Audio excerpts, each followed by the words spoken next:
I woke up this morning, and day 2, I've got a fever. And unfortunately, the cowbell I have on my drum set's just not doing anything for me. Um, but in trying to avoid this sickness and then finally succumbing to it, my family picked it up, and I saw them all get it, and I was taking measures to try to quarantine myself, take extra vitamins. I got it anyway. But yesterday was a Saturday, and it's project day, and we're into the fall, so the winter's coming, and we've got a shortened list of things that we need to worry about before it starts snowing, but they become very important. And so one of those goals is just to literally get ready for the winter. So we need to winterize our small engines and get the tractor implements switched over, because we have a snowblower that's very necessary, and so on. And all of that becomes grossly unpleasant once it gets cold. But another objective is to shorten the to-do list and close out projects. And it's funny, my garage sort of converts over to a workshop over the summer. And this summer, kind of more than prior summers, it's been a few years since I've had a summer that I was not physically injured. Excuse me. So it's just been kind of a sprawling, intentionally chaotic area. And the yard, everything's just kind of a work in progress. So we're tying that up now. And so even though I felt pretty terrible yesterday, I recorded I still got up at 2. I recorded probably 4 hours of videos, between as many hours or more of writing, I guess more, given when I woke up. And then I converted over to project mode at about 11. It's just what needed to get done. And then I wrapped up what I was working on at 5, and I had various kids assisting me. Others were off with my wife, getting some of her end of season projects taken care of. And, a thought that's recurring to me is that when I wake up, or just during the day, and I'm feeling terrible, which happens, whether that's a physical thing or just an emotional thing or whatever, this voice says something like, what you accomplish in your life will depend on what you do when you don't feel like doing it. And it's really important. So one tactic that I employ to maximize my output when I don't feel like doing anything, or when I feel like doing a lot less than I could, if I felt good, is I revert back to my lists. So I have a written document that describes my adopted purpose in life, the purpose I've chosen. It's very explicit. There's a 1-sentence big picture, and then I have a list of goals under that, and those are measurable. It's hard to measure a big picture purpose. It's hard to measure your progress on that, whether you've achieved it or not. So the goals are surrogates for this. They answer the question, if I were to get these things done, if I were to achieve these things, sorry, that's not a question, it's a statement. The question is, what's a list of things I can measure that would convince me that I'm accomplishing this purpose? And those are your goals. And then you decompose those into tasks. And tasks are much smaller. They're closer to what you do in a day description than something that might take months or years. or even decades. I have some goals that span more than a decade. So at least I anticipate they'll take longer than that. So as you create this framework, it becomes an individual constitution, and it's almost like a recipe to produce the person that you want to be. And it can be as long as you'd like, but just like corporate mission statements, if it becomes much longer than a page, you probably need to think more and tease out the things that are actually much higher priority than everything else on the list. And it turns out that that's the way it goes. I'm not going to make a case for this, but I think you'll find that as you do this, you'll see that Pareto distribution comes in again. It's so important to understand and be familiar with. It's like a set of magic glasses where you can see things that other people can't, and it's cheat codes for life in a way. You're not cheating at all, but it's like you know rules of the game that no one else knows. So you know about the secret tunnels, to use Nacho Libre reference. Anyway, I won't go there. Yeah, so the list. So, it's funny. One reason people resist doing this, well, the main reason is because people have no idea what you can accomplish with a little more prioritization and productivity. And they see it as chains. They see it as an obstacle, as like running with a parachute on your back. They see it as resistance. It's not. It's a rocket.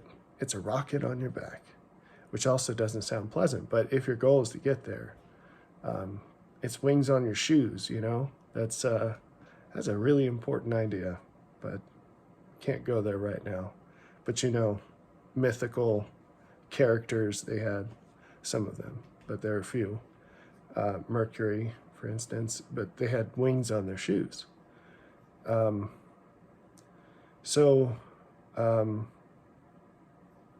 Yeah, you can mount up like eagles with the wings, and that's such an important scripture from Isaiah, but again, we don't have time. We'll talk about that some other time. So if you can decompose, if you can set a principle, an overarching purpose, and decompose that into goals and tasks, it will change your life. How? And we could say all these same things about the gospel writ large. It's not an encumbrance. It sets you free. And so what does an intentional life, what does it get you? Whatever you want. It gets you whatever you want. Way more than you could have it in any other way. It should be the easiest thing in the world to sell to people. But the problem is you don't actually want what you say you want. 100%, I promise you, you don't actually want what you say you want. What do you want? Whatever you do instead. So if you were to see all the barriers to what you say you want, and we went down that list, it turns out that there are things on that list that you hold at a higher priority than actually getting what you say you want. It's that simple. It's just like a machine. And the reason you don't have what you say you want is because you don't live to get it. And the reason you don't live to get it is not because you don't know. It's because you choose differently. So a lot in there needs to be pulled apart and laid out with more detail, more clarity, and that will be done. But this is something that needs to be addressed for sure. It's not just a question of facilitating your progress towards what you want, although that's a huge chunk. Part of that is finding the the resources to do so, because right now those resources are locked up. You don't even realize you're wasting them. You don't even realize you have them, but they're locked up in things that prevent your purpose instead of facilitate it. So once you can get that decomposed down to the task level, now you're in business. And now you'll know that you are there when you can write a Post-it note, the normal size kind. You can't cheat this and use an easel size. A normal Post-it note, you can write down in first thing in the morning, you know what to write, and also it can be contained on a Post-it note, and that little one-day to-do list will take up all your time that you have, but just the right amount, so you'll actually cross all the stuff off or close, and you'll have full confidence that what is on that note is exactly what you need to do to get one day closer to everything else on your list. That's when you know that you're doing this. And it's absolutely freeing, because all those crazy things swirling around in your head that you feel like you need to do, that you feel inadequate about, that you want and don't have, you're worried about this, you're not sure about that, all of that goes away every single day if you can just pray. No, just kidding. You're rhyming with that. If you can just get it organized and reduced down to the scope of one day, that's all you got to worry about today. And the Lord said this. I don't have my computer up. I'd pull it up. But there are at least two references in the scriptures that say exactly this. There's one in the Old Testament when the Lord is referring to the manna, and he says, what you have before you every single day is exactly the circumstance. It's the exact circumstances you need to grow one day closer to me. That's the idea. And the Lord says the same exact thing when he says, oh, the translations are pretty terrible, but this is this business about sufficient unto the day is the evil thereof. That's the real meaning behind that. Is what it sounds bad, right? But it's not actually bad at all. He's just saying every day provides enough challenge. It provides just the right challenge. Just the right challenge to propel you forward towards one day closer towards everything you want. So, big ideas, right? It's freeing. It's freeing to be able to do this. So when I share this idea with people, I've done it with many, many people, they just, whatever. Like I'm just saying, if you fold your bed sheets just this way, they'll fit easier in your closet. And it's like, well, thanks for the tip. I don't really care.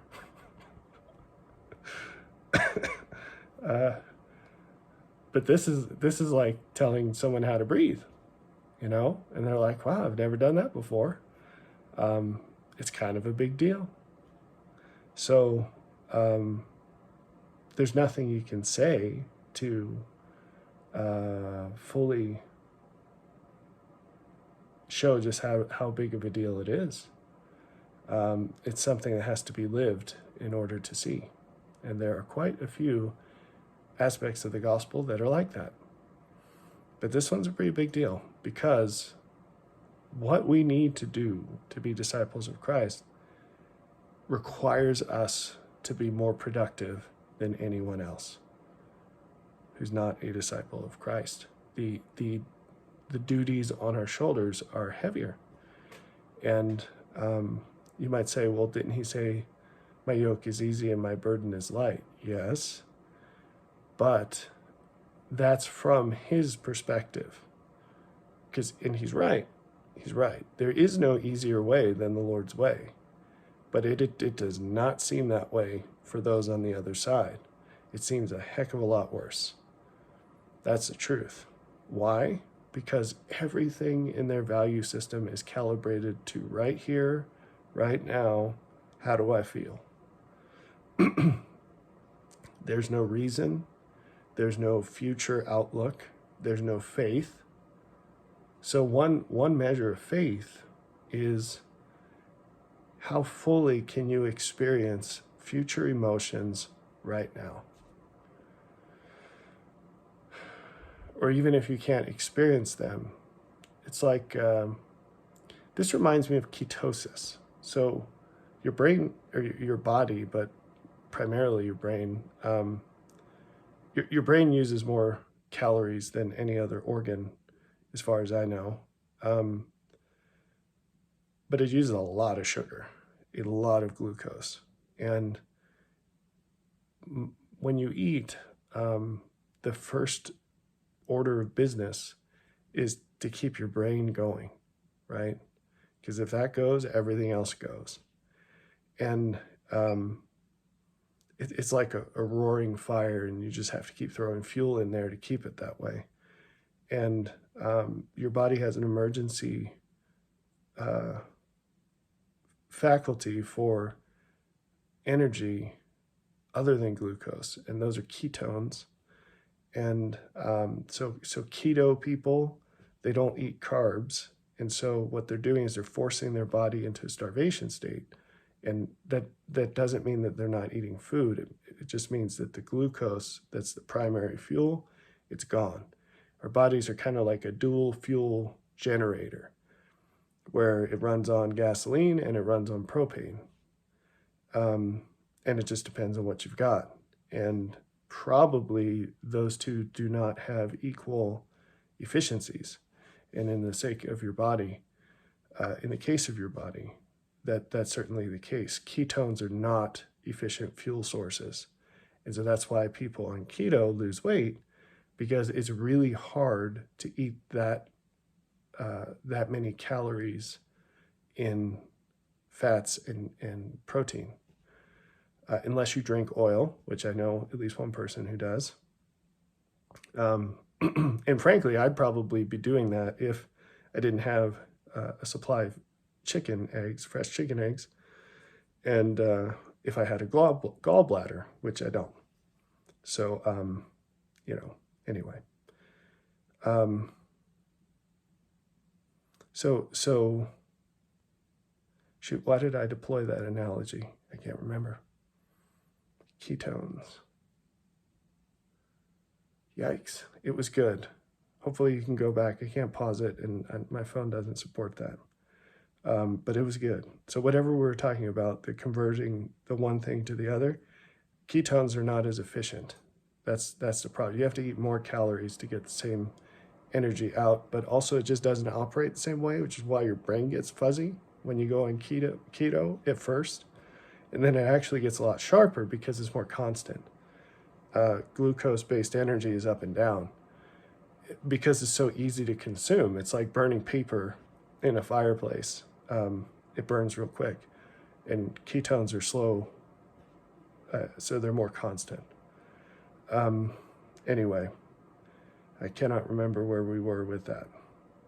Shoot. Well, anyway, so if you can reduce your life down to the daily, then it's a really good sign that you're on all cylinders and you're doing what you can. You're taking advantage of the gifts that you have. If you can't do that, if you can't reduce your whole life down to the day, down to what's before you today, which there will be certain days that aren't like the others, right? Whether that's on a weekly cycle or every once in a while or whatever.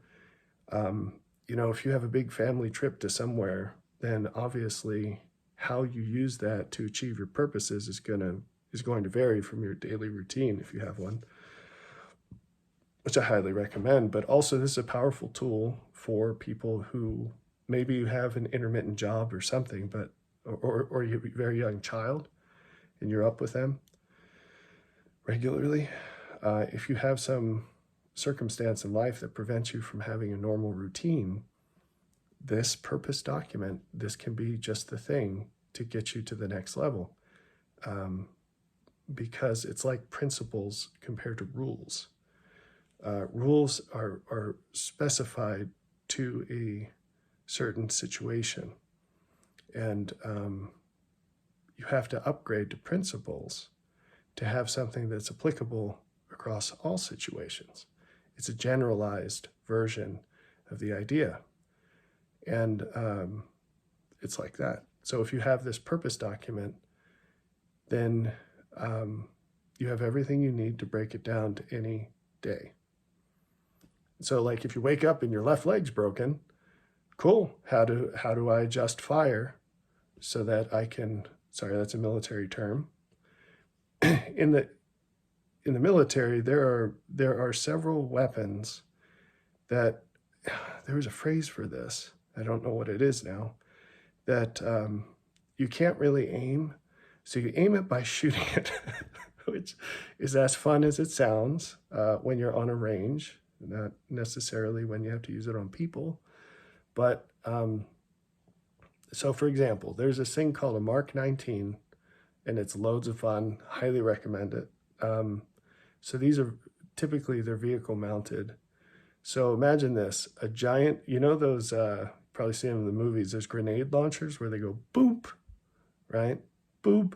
And then you have to shoot these things at an arc. You don't shoot them straight like a rifle. Well, rifles are actually arc too, but let's not get into the details.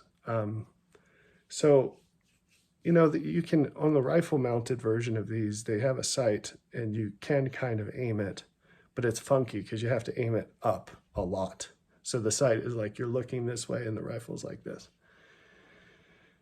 But a Mark 19, ain't nobody got time for none of that. So what you do is, it's a clip mounted, you've got a chain, a belt of these grenades, and the gun just goes doom, doom, doom, doom, doom. And it goes pretty far. And then things start blowing up. And so to aim this, you just put it in the general direction and hold down the trigger. And then as you see the explosions, you adjust fire. You can do this with rifles too if you've got tracer rounds. I've talked about this in my books, I think, but when you're using tracer rounds, every few bullets in your magazine, you put one of these things that glows as you shoot it. And so it's kind of cool. You can see videos of this online, but you see this streak of glowing light. It's like, I don't know, glow stick of death or something. But as you're shooting, you can dial in on your target. And, you know, you can use these with machine guns as well, which machine guns you also aim by shooting.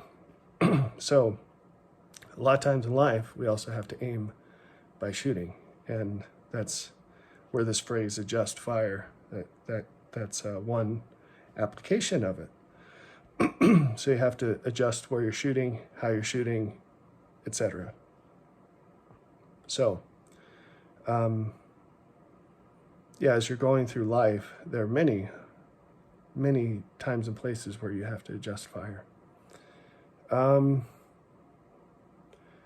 So that was the final thing. I don't know why I looked over there. I don't have any notes. Those are my imaginary notes.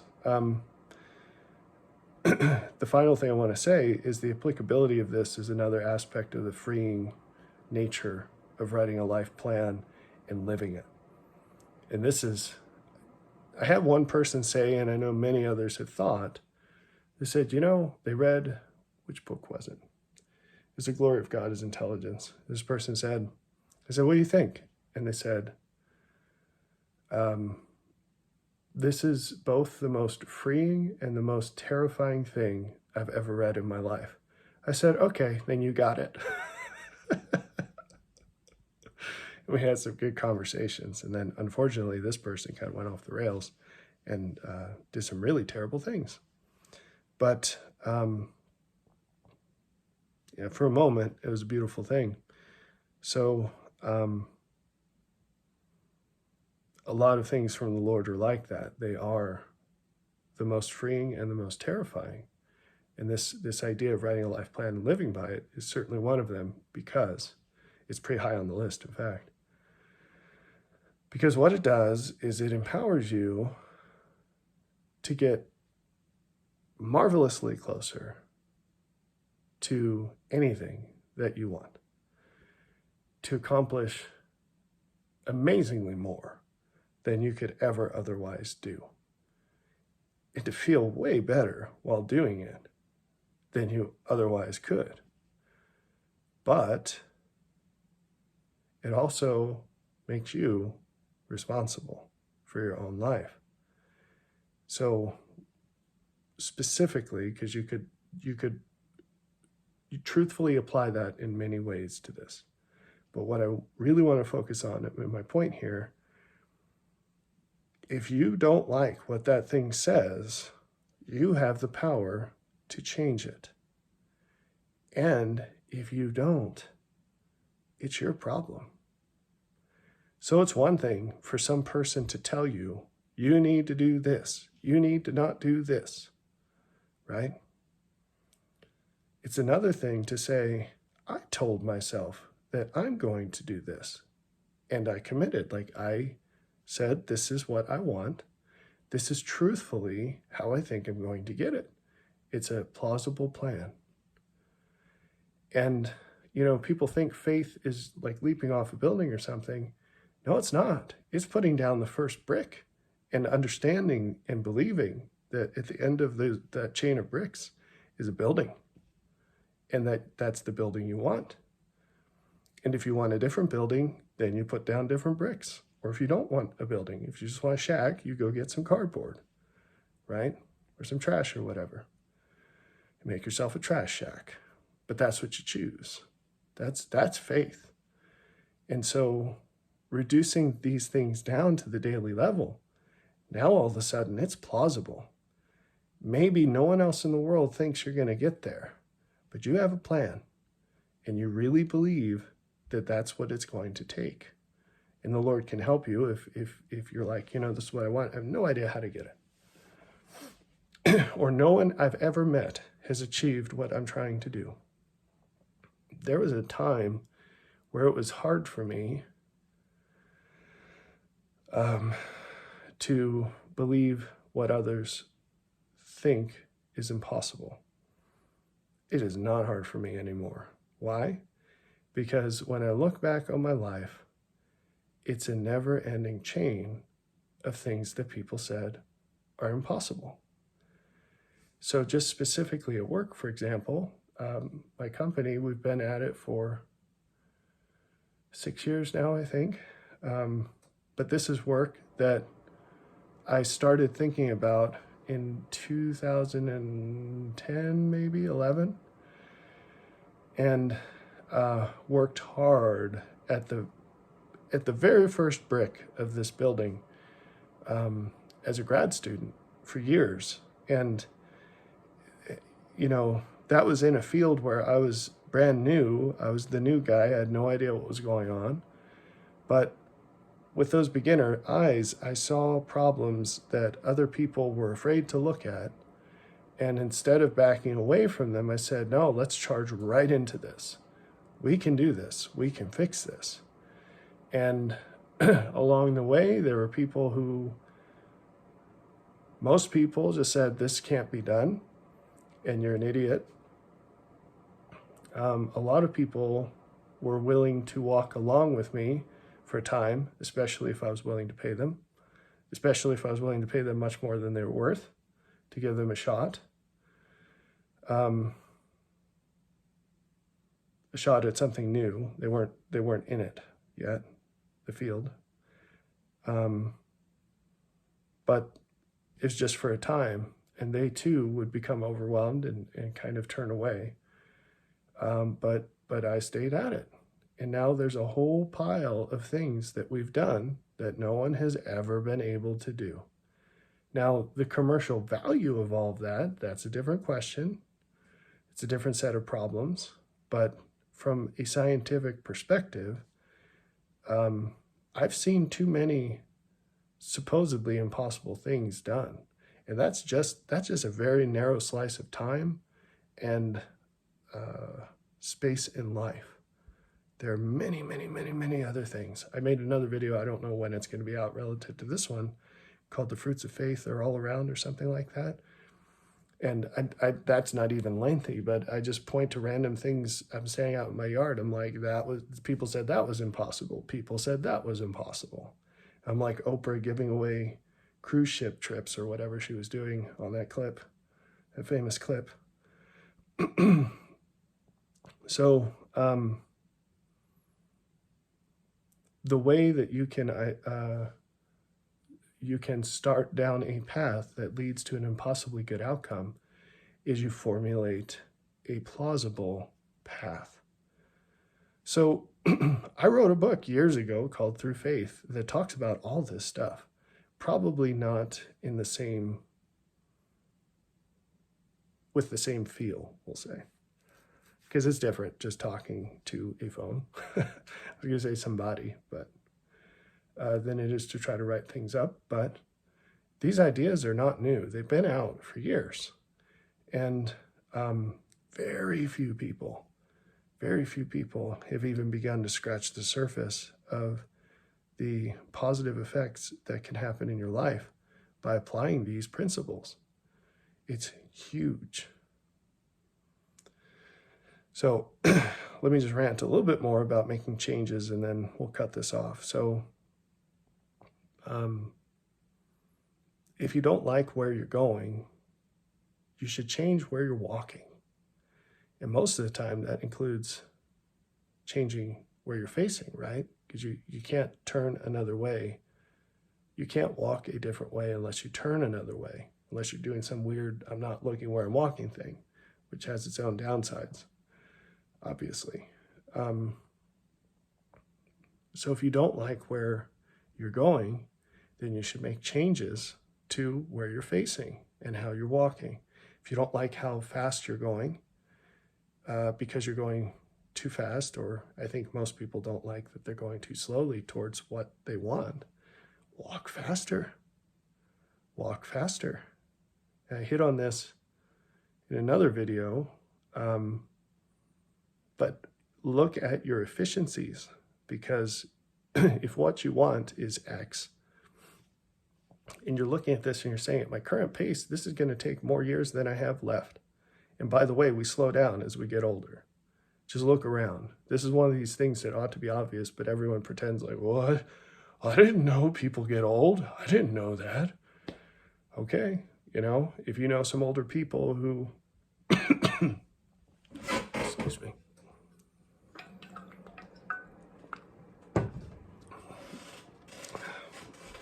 If you know some older people who, a good day, a big high achieving day would be like when they went to the grocery store, then, or a doctor, then you know what I'm talking about. So you have to get more efficient in order to make progress, because it's going to get harder as you go. The good news is you'll also get stronger if you do it right. And so, I mentioned yesterday I was hard charging even though I was feverish. I built 5 large shelving units out of 2x4s and sheathing, and they're rock solid. And their purpose in life is to hold really big, those black and yellow bins that you can get at Costco. I don't remember how many gallons they are. I'd guess 30 maybe. And we're using those to store rye. And we need space for them, and they're heavy. When they're full of rye, my goodness, I think they're probably like 200 pounds. And so we had these temporary metal shelves in there. We had 2 units, and I had to move them all off of those. There were 6 of them, I think. And the ground level one's no big deal. The mid-level one's bigger deal. The higher one's really big deal. And, I don't have a great back. I've got 2 herniated discs. So I try to be real careful about what I do. And then sometimes I just got to bite the bullet and do things I know are going to hurt me. But anyway, I put together 5 shelving units, and then we totally organized an enormous mess around that area that we've just been hobbling on with insufficient storage there. And then we went over to the garage and did the same thing. This is in a large storage shed. So what's my point with that?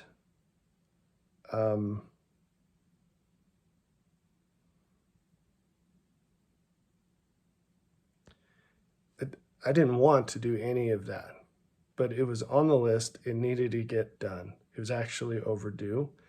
And I knew, I had faith that if I busted it out all day long, we could scratch that off the list and it's done. So many things in life are never done. And that's one reason why this larger topic of organizing your time management, really goal management and action management, why it's so important, is to make something that's absolutely infinite, to give you a finite approach to handling it. My to-do list is never ending. Yours isn't either, but maybe you haven't come to that conclusion. Maybe you're still hiding from that fact, but it never ends. And it doesn't matter. My to-do list could be 1,000,000 years long and it would not add 1 ounce to my stress. I am stress-free all the time. And that's in spite of the fact that I do more than anyone I know and have for a very long time. Why? Because I've got a plan and I know what's most important. And if I don't get to the thing that's 10 things down on my list, fine. I did everything I possibly could. I did my best. I didn't think that I did my best. I didn't try to do my best. There is no way I could have gotten to item number 10 if I didn't get there. And that doesn't mean that I'm crawling over the finish line every day, bleeding from every whatever. Sometimes I'll take a nap. Sometimes I will sit there for like 5 minutes or something. It feels like an eternity, which is beautiful. And I call that the trying to hit record moments, where I want to hold on to this one, like I was up on the roof a couple weeks ago. It's been a while, painting, and I got done painting and I turned around because I'm like holding on for my dear life on this very steep roof. And I turned around, still holding on for my dear life, but it didn't matter, If you can hold on for your dear life and paint, you can hold on for your dear life and appreciate the surrounding, right? And then get the heck off the roof. I just sat there looking at the beauty and thanking God for this moment because it was just amazing. And it's so easy to pass by those things. Anyway, I'm really ranting at this point, and I'm mostly doing that because I'm trying to remember. There's one other thing about making changes, and I can't remember what I wanted to say about that. Nope, it's gone. It is gone. So it's this interesting thing because this document becomes ironclad from one perspective, but it's the easiest thing in the world to change from another. But you got to be honest. And that's where it gets you right in the crosshairs, because so often every day you're changing your prioritization like 1,000,000 times and you don't realize it. And you have to get to the point where the only time you ever change that is when you do it intentionally. It's kind of like having a credit card versus having to go get cash from a bank, if any dinosaurs remember that. So, my fellow dinosaurs, so when you have a credit card, especially with online, you don't even have to run your credit card. If your credit card's saved, you can buy all this stuff without actually thinking, oh, I'm buying things. It's just not the same. The threshold's way lower than going and getting cash. And so we have to get to the cash thing with how we spend our time. We have to really think about it. And it seems stressful, but it's not. It's what you have to remember is the pain and conversion on this, because it will be uncomfortable at first and you will feel more stress at first. But that's only because you've trained yourself to be oblivious to the harm you do every day to yourself by not thinking about it. If you had a conscious realization of the harm you're doing by not thinking about it, you'd make the change in 2 seconds. And then as you walk down the path, see, it's like muscles. You hear people say, like, I'm sore in muscles I didn't know I had because they just did something new, right? If you climb a rock wall for the first time, you're going to be sore in weird places. But there are people that run up those things like spider monkeys, right? Because they practice. And for them, it's not hard. They have to have the funky things that no other humans can climb to have a challenge. They need to compete with the mountain goats, not fellow humans. And this is much, much easier than that. Once you get down to being fluent, let's say, in making and living by this plan, it's the easiest thing in the world. And then you come to realize that, like all things that are applications of the Lord's promise of his yoke being easy and his burden being light, there's no comparison to the other way. This is way better, way better. So I encourage you to get into this and to push through that initial phase. I'd say if you can do this for 2 weeks solid, and it's just not going to be very hard after that. And that's true for most things. So give it a shot. And one thing you're going to be amazed at is just how much you do that has no desirable purpose. Again, not according to anyone but you. And you're going to be like, oh my goodness, I had no idea I was wasting so much time and on things that really don't bring me joy, that aren't intentional, that are just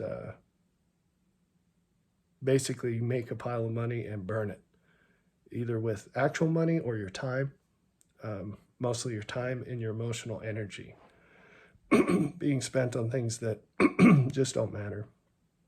Anyway, I hope this is helpful. I really encourage you to get into this. Read or reread Through Faith by Robert Smith. And I'll stop talking now because my voice is gone.